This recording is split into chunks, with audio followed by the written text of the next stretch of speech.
بسم الله الرحمن الرحيم. الحمد لله رب العالمين، والصلاة والسلام على رسوله الكريم. اما بعد، اللہ تبارک و تعالی پر حمد و ثنا اور اس کے نبی کریم صلی اللہ علیہ وسلم پر بے شمار بے حد بے عدد درود و سلام کے بعد، محترم ناظرین، السلام علیکم ورحمۃ اللہ وبرکاتہ۔ اذکار مسنونہ، اس نام سے ہمارا یہ سلسلہ وار پروگرام، اور آج کی اس نشست میں ہماری گفتگو صبح و شام کے اذکار اور وظائف سے متعلق جاری ہے۔ اور آج آپ حضرات کے سامنے آج کی اس نشست میں دو ذکر، دو دعائیں، جن کے بارے میں رسول اللہ صلی اللہ علیہ وسلم نے ہمیں یہ تعلیم دی، ہمیں یہ رہنمائی فرمائی کہ ہم صبح و شام کے وقت ان کی کیا ہے پابندی کریں۔ پہلی دعا اس طرح ہے، جو کہ اللہ کے رسول صلی اللہ علیہ وسلم سے ثابت ہے۔ دعا اس طرح ہے: حسبی اللہ لا الہ الا هو علیہ توکلت وہو رب العرش العظیم۔ یہ ایک ایسی دعا جس کے بارے میں آپ صلی اللہ علیہ وسلم نے ہمیں صبح کو اور شام کے وقت، دونوں وقت آپ صلی اللہ علیہ وسلم نے ہمیں اس کی پابندی کرنے کی رہنمائی فرمائی۔ اس کی دلیل اس طرح ہے، جیسے کہ روایت میں آتا ہے، ابن السنی ابو الدرداء رضی اللہ عنہ سے روایت کرتے ہیں کہ رسول اللہ صلی اللہ علیہ وسلم نے فرمایا: من قال فی کل یوم حین یصبح وحین یمسی، جس شخص نے اس دعا کا اہتمام کرا جب بھی صبح کرے یا شام ہوتی ہے، تو اس دعا کا اہتمام کرتا ہے۔ وہ دعا کیا ہے؟ آپ صلی اللہ علیہ وسلم نے فرمایا: حسبی اللہ لا الہ الا هو علیہ توکلت وہو رب العرش العظیم۔ آگے فرمایا آپ صلی اللہ علیہ وسلم نے 7 مرات، اس دعا کا اہتمام 7 مرتبہ کرتا ہے، یعنی 7 مرتبہ اس دعا کو پڑھتا ہے، دہراتا ہے۔ آگے آپ صلی اللہ علیہ وسلم نے اس کی فضیلت کے بارے میں بتایا، اور وہ یہ: کفاہ اللہ عز وجل ہمہ من امر الدنیا والآخرہ، دنیا اور آخرت کے ہموم اور فکر سے اللہ تبارک و تعالی کی طرف سے یہ دعا اس کے لیے کیا ہے؟ کافی ثابت ہوگی۔ مطلب یہ ہوا کہ جو بندہ اس دعا کا اہتمام کرے صبح و شام، 7 مرتبہ صبح اور 7 مرتبہ شام کو، تو جو کچھ پریشانیاں، سوچ، فکر، ہموم دنیا اور آخرت سے متعلق پائے جاتے ہیں، یہ دعا اس کے لیے کیا ہے؟ ان ہموم، فکر، پریشانیوں سے بچنے کے لیے کیا ہے؟ کافی ہوگی۔ یہ دعا کی فضیلت ہے۔ رہی بات اس دعا کا معنی، مفہوم کیا ہے، آئیے اسے کیا ہے سمجھنے کی کوشش کرتے ہیں۔ دعا کیا تھی؟ دعا اس طرح کہ حسبی اللہ لا الہ الا هو علیہ توکلت وہو رب العرش العظیم۔ مطلب یہ ہے اس دعا کا: حسبی اللہ، اللہ کی ذات میرے لیے کافی ہے، اللہ کی ذات میرے لیے کافی ہے۔ ہر چیز سے کوئی خیر و بھلائی حاصل کرنا ہو تو اللہ کی ذات سے طلب کیا جائے، اللہ اس کے لیے کافی ہے۔ کسی شر، کسی برائی، کسی بلا مصیبت سے انسان بچنا چاہتا ہے تو صرف اللہ ہی سے مدد طلب کرے، اللہ اس کے لیے کیا ہے؟ کافی ہے۔ کسی اور چیز کی، کسی اور کی طرف رخ کرنے کی ضرورت نہیں۔ حسبی اللہ، اللہ میرے لیے کافی ہے۔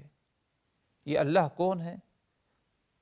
جو میرے لیے کافی ہے، لا الہ الا ہو، وہ اللہ جو کہ لا الہ الا ہو، کوئی عبادت کے لائق، کوئی برحق الہ معبود نہیں مگر صرف اسی کی ذات۔ وہی ایک واحد ذات ہے جو عبادت کے لائق ہے، تو اسی لیے وہ ذات میرے لیے کافی ہے۔ علیہ توکلت، میں نے اس پر توکل کیا، یعنی میں نے اس پر مکمل طور پر اعتماد کر لیا، اپنے سارے معاملات کو اسی کے حوالے کر دیا۔ مجھے نفع حاصل کرنا ہے تو اسی سے حاصل کروں، اسی سے مانگوں، اسی سے دعا کروں۔ بلا مصیبت سے بچنا ہے تو اسی سے مدد طلب کروں۔ علیہ توکلت، مکمل طور پر میرا اس پر توکل، اعتماد، بھروسہ ہو گیا ہے۔ وَهُوَ رَبُّ الْعَرْشِ الْعَظِيمِ، اور یہ ذات جو میرے لیے کافی ہے، جس پر میں نے توکل، اعتماد، بھروسہ کیا، اس کی ایک اہم صفت یہ بھی ہے وَهُوَ رَبُّ الْعَرْشِ الْعَظِيمِ، کہ وہ عرش عظیم کا رب ہے، پروردگار ہے۔ عرش سے مراد عرش الہی، جس پر اللہ تبارک و تعالی مستوی ہے، اور یہ عرش، عرش الہی، اللہ کی سب سے عظیم مخلوق ہے۔ تو آپ صلی اللہ علیہ وسلم نے اس دعا میں اللہ تبارک و تعالی کے عرش عظیم کا ذکر فرمایا کہ وہ اللہ، وہ پروردگار میرے لیے کافی ہے جو عرش عظیم کا رب ہے۔ عرش عظیم کا ذکر کیوں فرمایا آپ صلی اللہ علیہ وسلم نے؟ اس کی وجہ یہی ہو سکتی ہے محترم ناظرین کہ عرش الہی سب سے عظیم مخلوق ہے اللہ کی۔ تو اگر اللہ تبارک و تعالی عرش کا خالق ہے، اس کا وہ پروردگار ہے، تو ظاہر سی بات ہے جو دوسری بہت ساری مخلوقات، دوسری چیزیں ہیں، وہ سب بھی اللہ ہی تبارک و تعالی کی ربوبیت میں، اور اللہ ہی تبارک و تعالی اس کا بھی پروردگار ہے۔ عرش عظیم کا رب وہی ہے، ایک بڑی چیز جو کہ کوئی اور اس کا رب پروردگار نہیں۔ تو اگر یہ معاملہ اللہ کی ذات کا ہے تو عرش کے علاوہ جو دوسری مخلوقات ہیں جو بنسبت عرش کی چھوٹی پائی جاتی ہیں، اللہ تبارک و تعالی ان کا بھی رب پروردگار من باب اولا کیا ہے پایا جائے گا۔ تو یہ دعا کہ حسبی اللہ لا الہ الا ہو علیہ توکلت وہو رب العرش العظیم، یہ اس کا مفہوم ہے۔ اس دعا کی جس نے پابندی کیا، اور کب پابندی کرنا ہے؟ صبح کو نماز فجر سے فارغ ہوتے ہی اس دعا کا اہتمام کریں۔ اسی طرح عصر اور مغرب کے درمیان کا وقت، سورج ڈوبنے سے پہلے پہلے، غروب شمس سے پہلے پہلے اس دعا کا ہم اہتمام کریں۔ اور کتنی دفعہ پڑھنا ہے ہمیں؟ 7 مرات، 7 مرتبہ پڑھنا ہے۔ صبح کو 7 مرتبہ اور شام کے وقت ہمیں کیا ہے؟ 7 مرتبہ اسے پڑھنا ہے، 7 مرتبہ دہرانا اور پڑھنا ہے۔ اس سے ہمیں حاصل کیا ہوگا؟ آپ صلی اللہ علیہ وسلم نے فرمایا کفاہ اللہ ہمہ من امر الدنیا والآخرہ، دنیا اور آخرت کی فکر سے اللہ تبارک و تعالی اس دعا کی برکت سے اسے کیا ہے؟ بچا لے گا، محفوظ رکھے گا۔ انسان کی دنیاوی زندگی میں اس کی صرف 2 ہی فکر پائی جاتی ہیں، کوئی تیسری فکر نہیں ہے۔ یا تو دنیا کے بارے میں سوچے یا تو آخرت کے بارے میں سوچتا ہے۔ دنیا میں روزی روٹی، اولاد اور دیگر اور بہت سارے معاملات ہیں، ان کے بارے میں اسے فکر ہوتی ہے۔ آخرت کے حساب و کتاب، جنت جہنم کی فکر ایک ایمان والے کو ہوتی ہے، تو کوئی تیسری فکر نہیں ہے۔ تو اس دعا کی برکت کرنا صبح و شام، معنی مفہوم کو سمجھتے ہوئے، اللہ پر یقین رکھتے ہوئے، تو دنیا اور آخرت کی فکر سے انسان جو کبھی کبھار پریشان ہو جاتا ہے، غم میں مبتلا ہو جاتا ہے، یہ دعا اس کی کیا ہے؟ حفاظت فرمائے گی۔ تو اللہ تبارک و تعالی مجھ کو اور آپ تمام حضرات کو اس دعا کا اور اس اہم وظیفے کی پابندی کرنے کی توفیق دے۔ صبح کو 7 مرتبہ اور شام کو بھی 7 مرتبہ۔ ایک اور وظیفہ جو صبح و شام کے وقت جسے ہمیں پابندی کرنا ہے، اور بالخصوص صبح کے وقت جیسے کہ حدیث میں آتا ہے، وہ ہے اس طرح: سبحان اللہ و بحمدہ۔ مختصر الفاظوں پر مشتمل یہ وظیفہ ہے، سبحان اللہ و بحمدہ۔ سبحان اللہ و بحمدہ ہم میں سے ہر ایک کو یاد بھی ہوگا۔ اس کی فضیلت، اس کی اہمیت کیا ہے؟ آپ صلی اللہ علیہ وسلم سے مروی ہے کہ آپ نے فرمایا: من قال حین یصبح و حین یمسی، جس شخص نے صبح کے وقت اور شام کے وقت سبحان اللہ و بحمدہ 100 مرہ، اس وظیفے کو 100 مرتبہ پڑھا۔ کون سا وظیفہ؟ سبحان اللہ و بحمدہ۔ اس تسبیح کا اس نے صبح کے وقت 100 مرتبہ اور شام کے وقت 100 مرتبہ اس کا اہتمام کیا۔ کیا ملے گا اسے؟ فرمایا آپ صلی اللہ علیہ وسلم نے: لم یأتی احد یوم القیامت بافضل مما جاء به الا احد قال مثل ما قال او زاد علیہ۔ یہ شخص جس نے صبح کو اور شام کو 100 مرتبہ اس تسبیح کا اہتمام کیا، سبحان اللہ و بحمدہ، تو روز قیامت اس سے زیادہ کوئی اور نیکی لے کر حاضر نہیں ہوگا، مگر صرف وہ شخص جس نے اسی طرح کا اہتمام کیا ہے، یہ اس سے زیادہ تسبیح کا اہتمام کیا ہے۔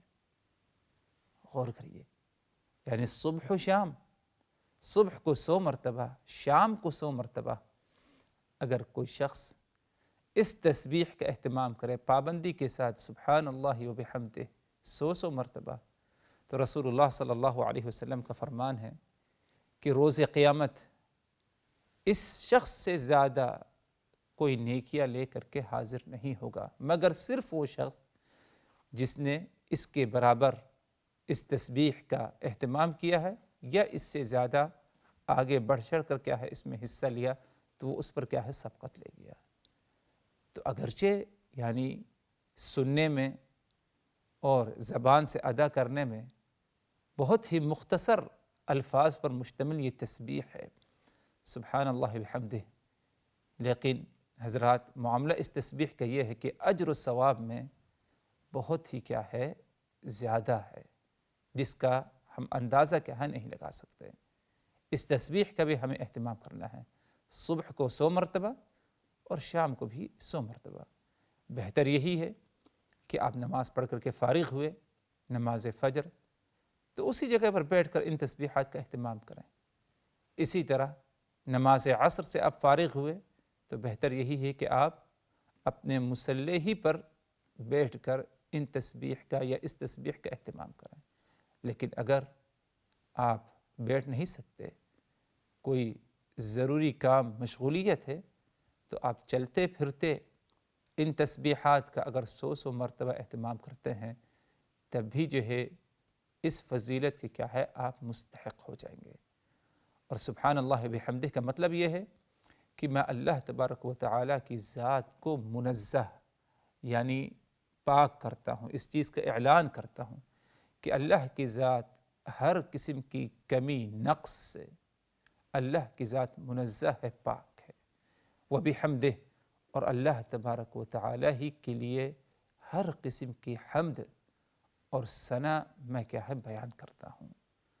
تو اس کی پابندی اگر صبح و شام کی گئی، 100 مرتبہ صبح، 100 مرتبہ شام کو، تو یہ ایک بہت ہی زیادہ اجر و ثواب کا بندہ کیا ہے مستحق ہوگا۔ اگرچہ گنتی زیادہ ہے 100 مرتبہ، لیکن اس کے باوجود اگر بندہ کوشش کرے تو انشاءاللہ اللہ تبارک و تعالیٰ کی طرف سے اسے توفیق ضرور حاصل ہوگی۔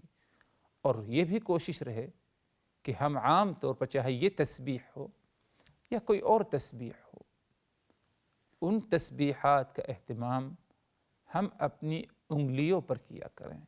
یہ زیادہ اجر و ثواب کا باعث ہے، کیونکہ انگلیوں پر تسبیح کا اہتمام کرنا، تسبیحات کا شمار کرنا، یہ نبی پاک صلی اللہ علیہ وسلم کی سنت ہے، اور آپ صلی اللہ علیہ وسلم کی قولی اور فعلی دونوں سنت ہے۔ مطلب یہ کہ آپ نے ہاتھوں پر تسبیحات گننے کا حکم دیا، تعلیم دی، رہنمائی فرمائی، اور خود آپ صلی اللہ علیہ وسلم نے عمل کر کے بھی دکھایا۔ اسی لیے حضرت عبداللہ ابن عمر رضی اللہ عنہ، عبداللہ ابن عمر رضی اللہ عنہما فرماتے ہیں کہ رأیت رسول اللہ صلی اللہ علیہ وسلم یعقد التسبیح بیمینہ، میں نے رسول اللہ صلی اللہ علیہ وسلم کو اپنے دائیں ہاتھ میں تسبیحات کا اہتمام کرتے ہوئے دیکھا ہے۔ تو یہ آپ صلی اللہ علیہ وسلم کی عملی سنت ہے۔ اسی طرح آپ صلی اللہ علیہ وسلم نے ایک موقع پر ایک صحابیہ سے یہ کہا کہ تم کثرت سے تحلیل، تسبیح، تقدیس، یعنی کثرت سے تم ان تسبیحات کا اہتمام کرو، لا الہ الا اللہ، سبحان اللہ العظیم، سبحان اللہ بحمدہ، اور اس سے تم غافل نہ ہونا۔ آگے آپ صلی اللہ علیہ وسلم نے یہ بھی صحابیہ کو حکم دیا، وَعْقِدْنَ بِالْأَنَامِلِ، کہ ان تسبیحات کا اہتمام تم اپنی انگلیوں پر کرنا۔ کیا فائدہ اسے تمہیں ملے گا اگر تم نے اپنی انگلیوں پر اہتمام کیا؟ فَإِنَّهُنَّ مَسْئُولَاتٌ مُسْتَنطَقَاتٌ، کیونکہ روز قیامت ان انگلیوں سے پوچھا جائے گا، سوال کیا جائے گا، اور یہ انگلیاں گواہی دیں گی کہ ہاں مجھ پر کیا ہے، تسبیحات گنی جاتی تھی۔ تو یہ فائدہ اس وقت انسان کو حاصل ہوگا اور اجر و ثواب ملے گا، اور اس فضیلت کا مستحق ہوگا جب اللہ کا ذکر اور تسبیحات کو جب گنے تو وہ اپنی انگلیوں پر گنے، نہ کہ کسی اور چیز کے ذریعے۔ کسی اور چیز کے ساتھ کرتا ہے تو جائز ہے، اس سے ہم انکار نہیں کرتے، خاص طور پر اگر کسی کے ساتھ کوئی پریشانی ہو، یاد نہیں رہتا ہو، لیکن کوشش یہ رہے کہ اپنی انگلیوں پر کیا ہے، تسبیحات کو شمار کرے اور انہیں گنے۔ تو سبحان اللہ بحمدہ کی یہ ایک اہم فضیلت، اللہ تبارک و تعالی مجھ کو اور آپ تمام لوگوں کو اس تسبیح کی اور دیگر اور بھی تسبیحات کا کثرت سے اہتمام کرنے کی توفیق دے۔ وآخر دعوانا ان الحمد للہ رب العالمین، والسلام علیکم ورحمۃ اللہ وبرکاتہ۔